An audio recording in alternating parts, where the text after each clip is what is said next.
personas que retornan a casa y la manera en que se retorna es muy distinto dependiendo por qué nos fuimos, por qué decidimos migrar hacia otro país, haya sido el norte, haya sido el otro lado del mundo o hacia el sur, no importa. Dependiendo de esa situación, del propósito con el cual nos estamos yendo, el retorno se puede volver distinto también. Sin embargo, algo veo yo en común, de alguna manera todos nos llevamos en el corazón a nuestro país y vivir afuera no se vuelve una tarea fácil, sobre todo al principio.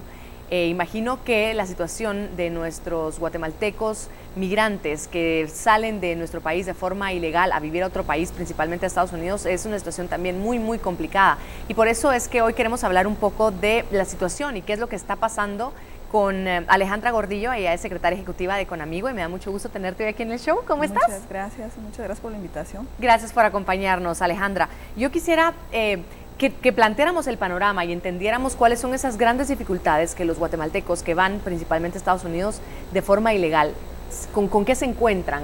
¿Qué es lo que están viviendo ellos allá? Sí, pues yo creo que es muy importante remarcar dos situaciones muy importantes para el tema de la migración.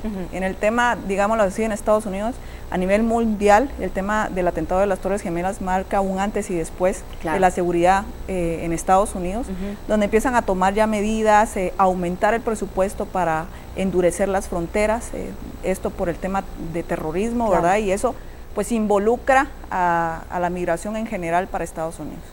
El otro hecho que marca también cambios profundos en el tema migratorio, pues es el tema del 2014, donde vemos muchos niños no acompañados que llegan a Estados Unidos y que Estados Unidos pues tiene problemas políticos generados a este fenómeno y toma medidas nuevamente de endurecer fronteras, no solo ya en Estados Unidos, sino que marca acuerdos con México. Claro. Entonces, definitivamente estos dos uno atentado y este fenómeno de niñez no acompañada marca definitivamente un antes y después en la migración. El más vinculante para Centroamérica, pues niños no acompañados. Ahora es más difícil llegar a Estados Unidos, de hecho se incrementan las deportaciones en México, casi duplicándose, aumentaron en comparación del año pasado al antepasado casi 40,000 deportados de México, mientras que en Estados Unidos se refleja una leve disminución de casi 20,000 deportados en comparación del año anterior. Entonces vemos que Estados Unidos logra de alguna manera frenar su frontera con presupuesto invirtiendo en este tema y también bloqueando de alguna manera el tema de la frontera mexicana, lo cual incide en que si en México, al ser más severos en el tema del control, empujan al migrante a buscar nuevas rutas de migración, lo cual lo hace más vulnerable porque las rutas a veces, pues México no era tan duro en sus operativos ni en sus registros y ahora al tener este tipo de medidas hacen que los migrantes pues recurran a áreas montañosas o áreas que por lo regular el crimen organizado pues puede captar a personas, secuestros, y aquí es donde vemos donde muchas personas pues son víctimas de violencia, de abusos, de secuestros y cada vez se ha endurecido el tema de poder llegar a Estados Unidos, o sea, cada vez vemos que es más difícil, no es lo mismo que hace muchos años que un coyote de la comunidad iba y venía y regresaba y era el líder y héroe dentro de la comunidad. Al pasar de los años ya estos líderes ya han pasado a formar parte de crimen organizado y realmente manejan información que puede ser vulnerable a cualquier persona. Manejan información, por ejemplo, de que si tenían familia en Estados Unidos y tienen capacidad de pagar un rescate por secuestro. Entonces, se vuelve más peligroso, más vulnerable el migrante. ¿Qué razones en general, pues todos creo que podemos manejar un par, lo que nos dice la lógica, lo que hemos leído, lo que hemos escuchado en cuanto a, por ejemplo, seguridad o mayores oportunidades que se cree que allá sí van a encontrar y que en muchos casos lo hacen? ¿Qué otras razones hace que los guatemaltecos decidan migrar a Estados Unidos?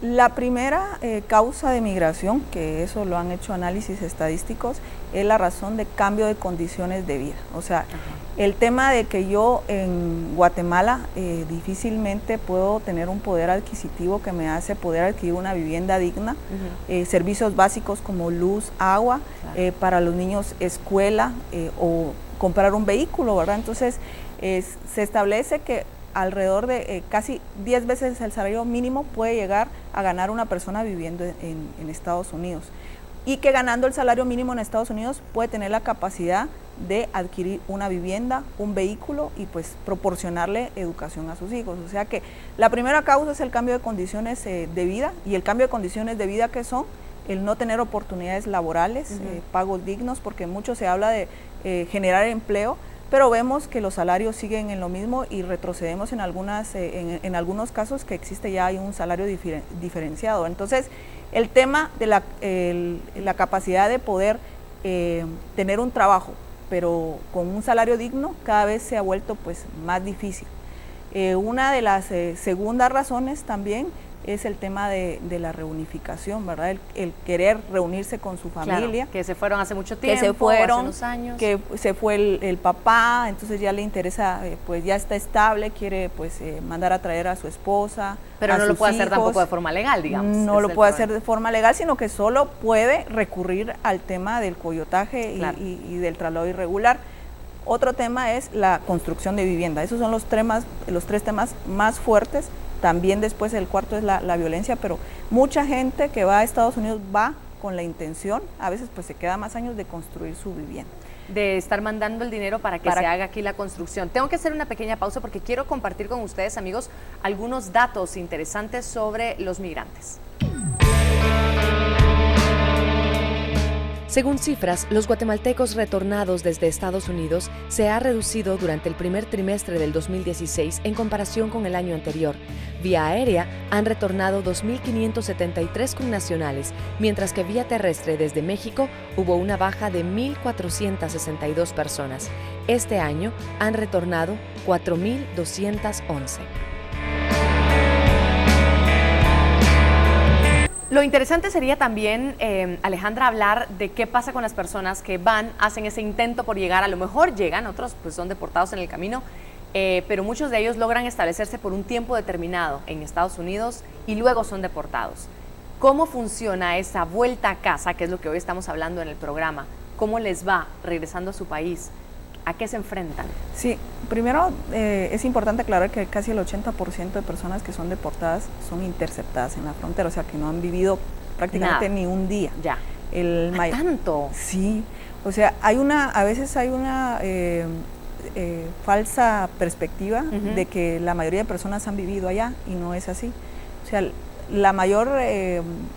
el presupuesto que utiliza Estados Unidos es para bloquear frontera, y casi el 80% de personas son interceptadas en la frontera. O sea, digamos, a ellos no se les va a complicar tanto volver a vivir en Guatemala como quienes sí lograron estar allá por un tiempo. Pues se les complica aún más, porque las personas para irse, todo el mundo dice, ¿y de dónde sacan 50,000 o 60,000 quetzales para adquieren una deuda? Claro. Entonces hay un porcentaje como el 20% que son personas que han vivido allá, pero hay que ser muy claro, ¿verdad? Porque mucho critican al gobierno de Estados Unidos, pero de alguna manera ese porcentaje que deportan de que ha vivido allá es porque o tienen alguna sentencia o han cometido una felonía como manejar en estado de ebriedad, violencia intrafamiliar, escándalos en la vía pública, y muy poco el porcentaje. Ahorita sí estamos viendo personas que no tienen conflicto con la ley, como las personas que han deportado porque son unidades familiares que han viajado con niños a Estados Unidos del 2014 a 2015. Son los primeros casos que vemos, o sea, sí han habido casos, pero que ya le ponen énfasis a deportar personas que no tienen antecedentes penales. Cuando son deportados, cuando son retornados forzados, ¿qué tipo de asistencia ustedes dan para que puedan reinsertarse entonces en la sociedad? Sí, nosotros tenemos ahorita varios programas, tenemos sedes tanto en Huehuetenango, San Marcos, Quiché, Cobán, Zacapa, Zacatepeques. ¿Por qué estas áreas? Porque el área del occidente es donde hay más migración, y por ende donde hay más deportados. Entonces nosotros tenemos programas de capacitación, y con INTECAP estamos pagándole a INTECAP cualquier curso, hasta carreras técnicas. Muchas de las personas a veces han crecido en el campo y lo único que a veces han aprendido es a sembrar elote, y no tienen otra habilidad, pero cuando les despierta uno esas habilidades que ni ellos mismos sabían, es increíble la capacidad que tiene la persona del occidente para ser determinante, trabajadora, emprendedora. Tenemos también el programa que son de operadores locales de turismo, que igualmente son personas que fueron deportadas. Y nos encontramos con una dificultad, a veces los recursos no son muchos, a veces las comunidades no tienen agua, que quieren hacer proyectos de agricultura y no tienen terreno. Es increíble las carencias que tienen. Sin embargo, el programa de turismo que nosotros tenemos lo que busca es que realmente la empresa sean ellos mismos, porque el capital humano que ellos tienen, conocen la comunidad, se invierte en capacitación. Nosotros los capacitamos como operadores locales de turismo, se les da clases de inglés, le pagamos a la INTECA para que dé clases de inglés y primeros auxilios, todo lo que tenga en el entorno del tema turístico, y les hemos ayudado a montar sus páginas web. También ellos ya se desenvuelven de buena manera. Hubo una empresa privada que ya nos donó un módulo en el área internacional del aeropuerto para que ellos estén promocionando su servicio. Entonces, de alguna manera, también se está volteando a ver a la comunidad. La empresa privada que nos está apoyando también va a donar alrededor de $30,000 para remodelar las escuelas. Entonces, lo que nosotros ya estamos consolidando, que ha sido difícil, ¿verdad?, es la colaboración, sector privado, Estado y la misma comunidad es vital. O sea, no puede desarrollarse el tema de no migración, porque al final todo lo que es migración se va a resolver aquí en Guatemala. O sea, no podemos, es cierto, hay que dar atención a la migración exterior, a los migrantes que están en Estados Unidos, pero el problema de migración, que sea una necesidad, lo tenemos que resolver desde Empieza aquí, definitivamente. Desde nuestro país. Y con este tipo de actividades, de planes que ustedes tienen, es abrir las puertas a decir, no se preocupen, igualmente ustedes tienen la capacidad de capacitarse y de hacer cosas distintas para poder entonces proveer a la familia y no creer que la única oportunidad y solución está saliendo de sus fronteras. Yo te quiero agradecer, Alejandra, por estar aquí, por contarnos un poquito de lo que han hecho. Conocimos ya algunos de estos casos tan bonitos de los que tú nos hablabas, y también son un ejemplo y una reflexión para que todos nos quedemos a la hora de si se quiere tomar o no la decisión de salir y regresar, sabiendo que nosotros podemos hacer la diferencia. Muchísimas gracias, Alejandra. Gracias. Y a ustedes también por acompañarnos noche tras noche, amigos, aquí en Un Show con Tuti. Hasta la próxima. Guatevisión presentó